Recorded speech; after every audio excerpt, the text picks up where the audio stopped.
Ich habe sie! Ich habe sie! Oh mein Gott!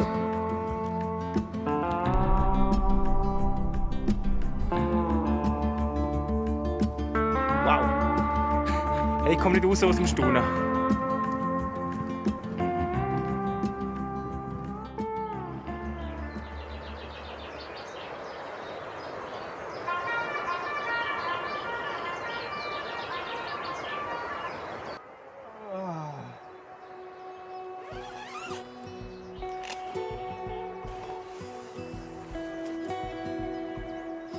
Ja, guten Morgen! Ich habe recht gut geschlafen eigentlich.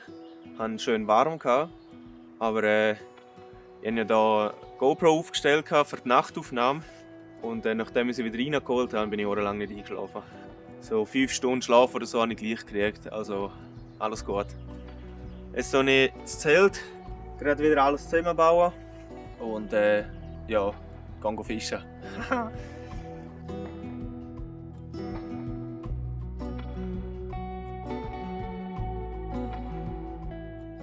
So, ist eigentlich ruckzuck gegangen.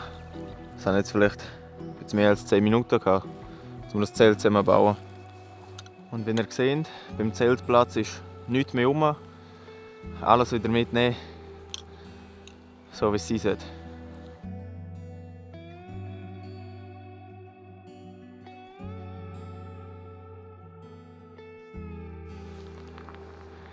Einer ist da wirklich genau vor mir am Fressen. Oh ja, dort.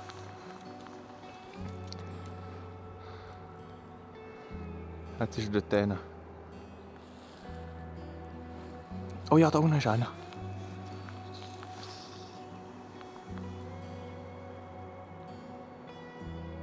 Ah. Überall da sind sie am Steigen.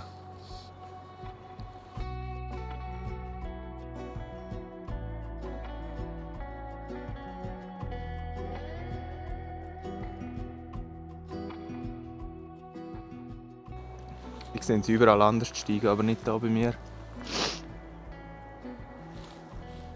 Also was ich jetzt mache, ist, ich gehe zu dem Damm über, wo ich überqueren musste, um hierher zu kommen, zu dieser kleinen Staumauer. Und dort kann ich dann auch richtig auswerfen. Ja, das mache ich.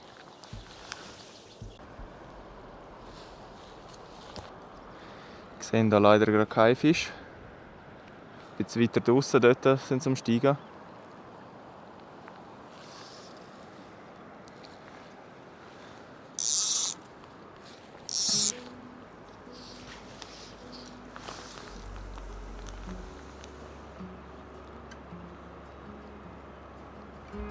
Ja, dort draussen, die sind ein bisschen weiter draussen am Fressen.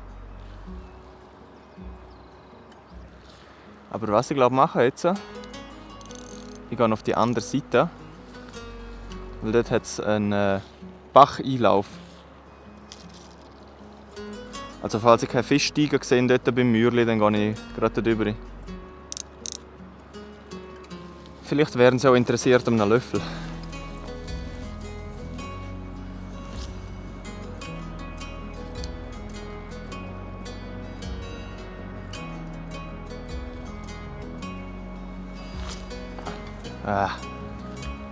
Irgendwo her. Oder auch doch nicht. Die ziehen jetzt nämlich genau durch den Fisch durch. Ja, komm. Schnapp ihn dir. Nö, kein Interesse. Dafür ist die Aussicht sehr schön hier.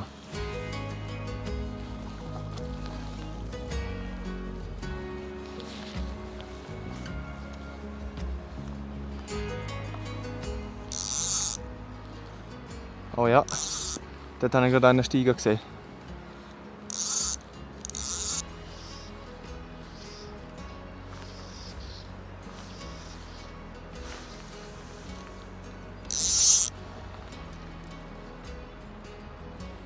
Ja, so ohne Polbrille bin ich da nur am Röteln, wo die Fische stehen.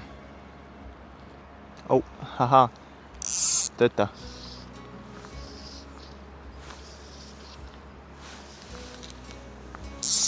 Ja, nicht annähernd weit genug. Ich muss einfach hoffen, dass irgendeiner so in Ufernähe mal steigt. wo ich dann anwerfen kann. Ach, dort. Vielleicht muss ich auch noch warten, bis die Sonne aufgegangen ist. Könnte ich mir noch vorstellen, dass dann halt auch die Insekten... Ja, dort. Oder sind das Gasblötterchen? Keine Ahnung. Nein, das ist ein Fisch.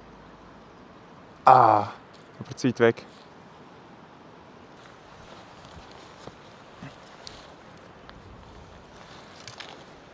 Vielleicht ist auch der Löffel, den ich vorher dran habe, einfach zu gross für die. Deswegen probiere ich es jetzt einmal.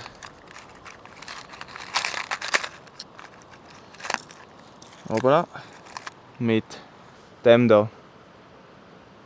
Von Stucki. Den habe ich auch schon gefischt.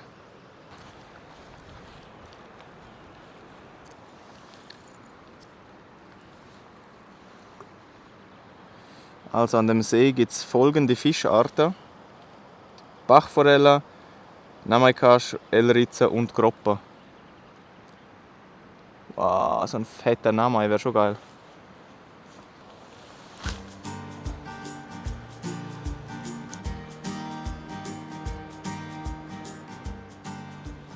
Danke nochmal, Ilja, dass du eine schön transparente Schnur drauf hast.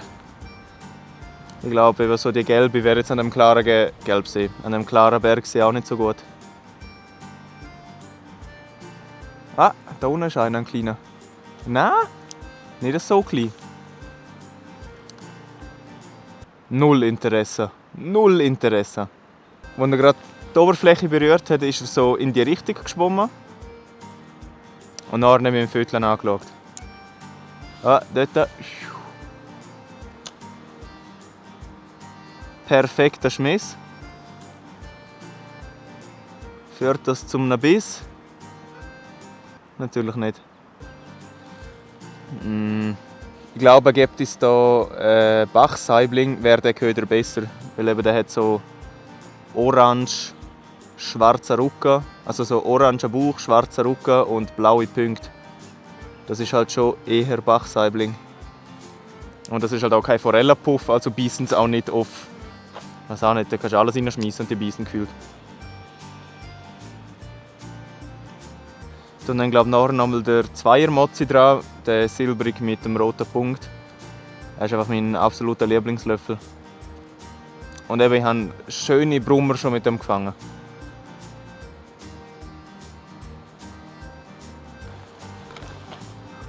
Aua!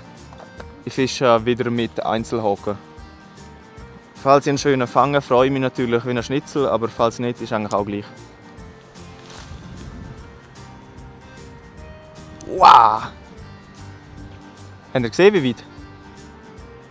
Ich hätte gar nicht müssen, der wäre so nah gewesen.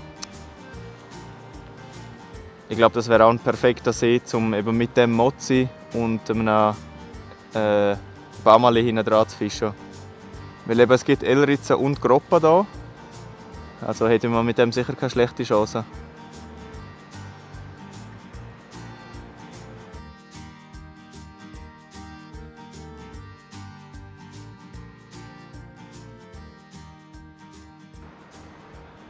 Oh, ja! Oh ja! Ein schöner.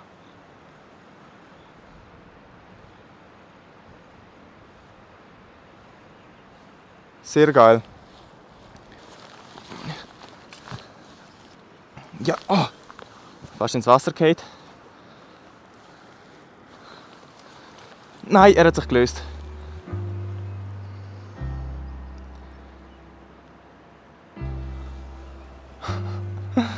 Nein! Ja, dort schwimmt er. Egal, das ist eben mit Einzelhaken. Wenn er nur so fein, nur so spitz gehakt ist, dann kann er halt auch abgehen. Lieber so als ein Untermesser mit einem Drilling, den ich nicht rauskriege. Ja. Aber gut zu wissen, ich habe jetzt mich so eingezogen und dann stehen lassen. Und mit stehen lassen hat er gebissen. Aber der Fisch hat jetzt wirklich weit draussen gehakt. Also es wie so 30 Meter oder so draussen.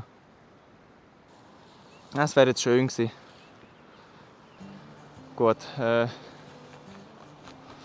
Ich glaube, ich tue jetzt noch Wasser abkochen, um das nachher dann in die Flasche abfüllen, zum Mitnehmen. Ich nehme das hier aus dem Bach raus. Ja, dann sollte ich das, glaube ich, problemlos trinken können. Also, ich mache mich jetzt dann so langsam auf den Weg. Da unten bin ich jetzt noch gerade das Wasser ein bisschen am Abkühlen, bevor ich es in die Flasche umfülle. Ja, ich werde eigentlich noch ein bisschen länger hier bleiben, aber ich weiß nicht, ob man es hört, aber es luftet halt recht stark. Und auf Dauer ist dann die Windjacke gleich nicht so wärmespendend. Deswegen packe ich mein Zeug. Die Sonne kommt langsam wieder. Also, wenn ihr seht, so lässt sie sich wieder ein bisschen blicken. Aber ja, ich packe noch mein Zeug und gehe dann nochmal zum unteren See fischen. Und hoffentlich luftet es dann nicht so, weil dann kann ich vielleicht mit der Flüge noch eine rausholen. Das wäre natürlich geil. Ich habe gestern über Nacht Zwiebeln hier rein, die andere Hälfte, dass halt keine Tiere kommen. Es schmeckt einfach das Wasser nach Zwiebeln. Ja, es schmeckt einfach wie die schlechteste Suppe überhaupt.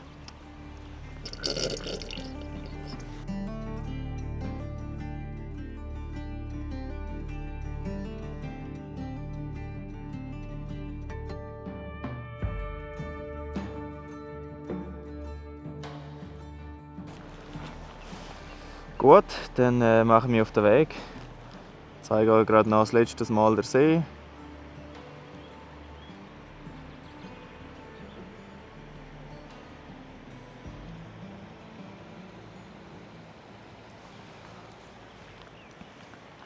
Ja, leider nur eben der eine, der wieder ab ist. Aber ich habe jetzt eigentlich mehr Lust zum Fliegen fischen und jetzt, wo es halt die ganze Zeit luftet, ist nicht gut. Deswegen finde ich es eigentlich gerade gut, dass ich jetzt zum anderen runtergehe. Ja. Also wer auch immer diese Hütte dort oben hat ja auch einen Jackpot. Da mit dieser Aussicht hier.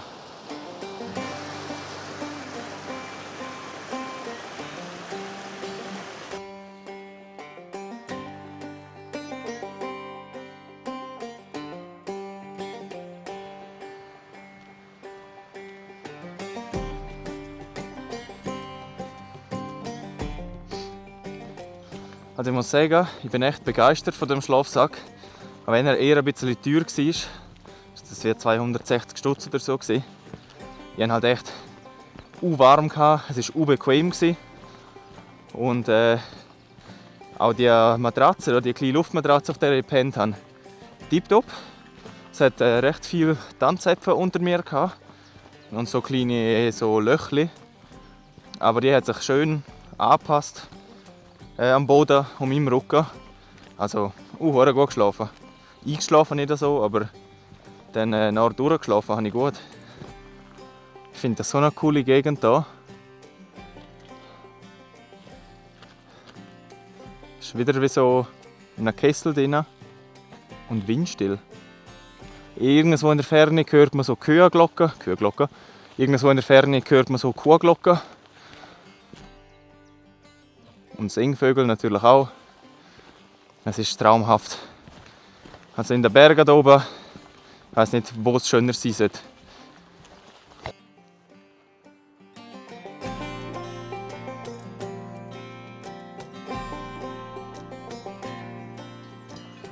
So, jetzt befinde ich mich auf Kuhgebiet.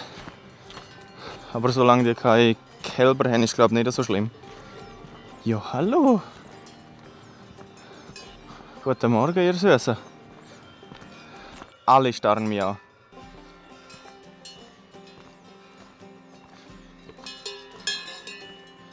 Guten Morgen. Ja. Solange sie keine Kälber haben und solange man ihnen nicht nachkommt, muss man eigentlich keine Angst haben. Haha. Und dort unten ist einfach eine Jacke. Ja, genau. So, jetzt weiss ich halt nicht, ob die friedlich gesinnt ist. Weil die hat Hörner.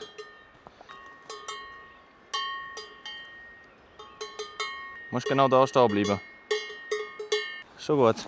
Friss noch weiter. Hoppala. Jetzt mit dem Viech habe ich gar keinen Bock zu mir anlegen. Das sind ja 30 Cm oder so. Jetzt sind wir auch wieder bei dem kleinen Zwischensee angekommen. Und ich höre Kühe. Oh nein! Aber so wie es aussieht, hat es da wirklich keinen Fisch drin. Man sieht keinen Schwimmer, keinen Kumpen. Und ich glaube, der ist nicht einmal auf der Fischerei-App eingezeichnet. Dort sind dann nur die Seen eingezeichnet, die auch Fisch drin haben. Also, ja, wir müssen es glaube gar nicht probieren da. Jetzt hoffe ich nur, dass ich irgendwie um die Kühe herumkomme. Das muss ich halt schlägeln mit denen. Und natürlich steht sie voll im Weg. Oh Mann.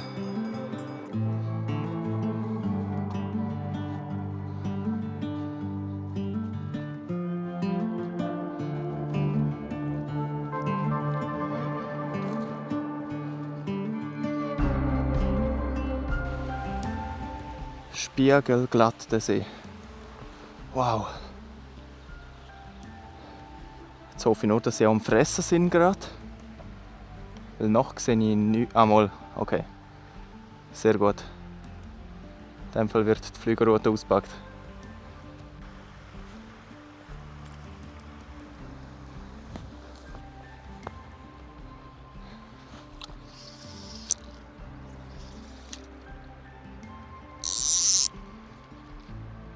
Oh ja.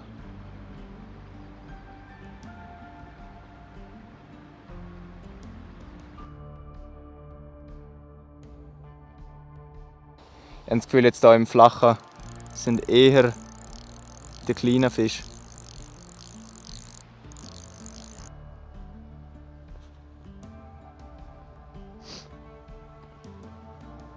Also, wie man vielleicht hier unten erkennt, hat es Fisch. So, ich werde jetzt dort runtergehen. Ja, und dann halt schauen, wo es Fisch hat.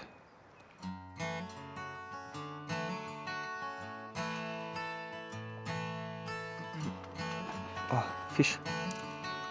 Gerade da.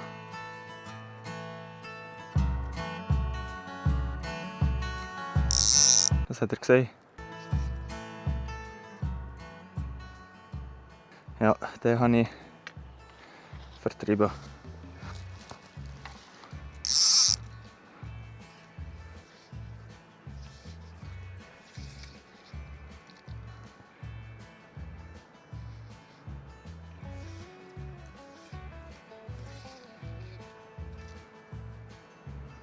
Jetzt hat er abgedreht.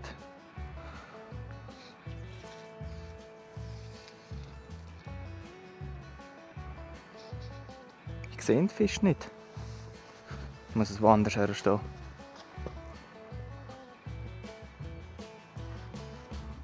Seht ihr Fisch? Ich sehe ihn gar nicht mehr. Ah, ich sehe ihn.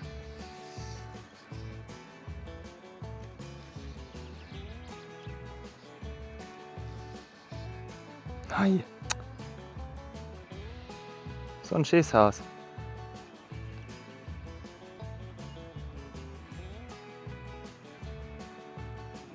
Ah.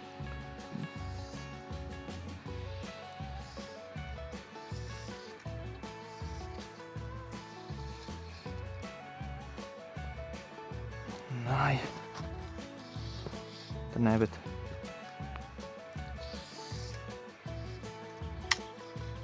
Ja, ach, perfekt.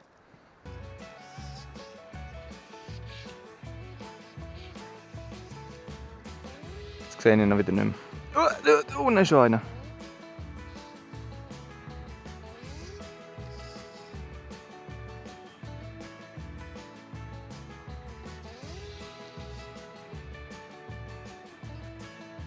Ja, er kommt es anschauen. Jetzt hat er sich intensiv angeschaut und sich dagegen entschieden. Aber die nächste.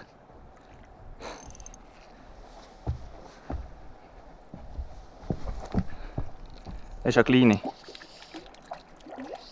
Ja, perfekt.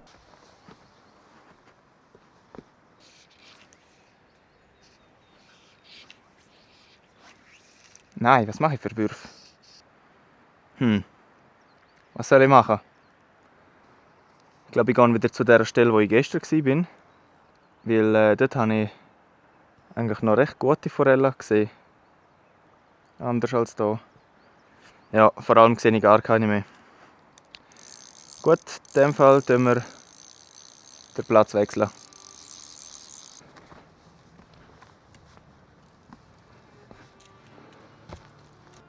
Jetzt habe ich gerade einen verscheucht.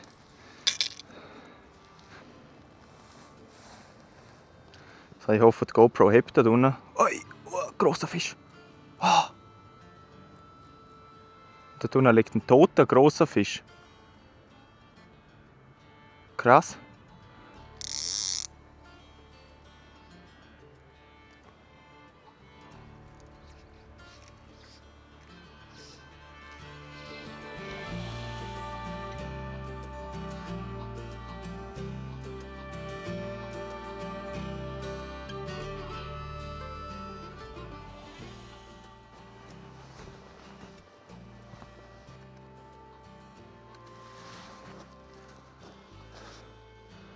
Also, meine lieben Leute, das soll es gewesen sein für das Video und für den zweitägigen Wander-Angel-Camp-Ausflug hier.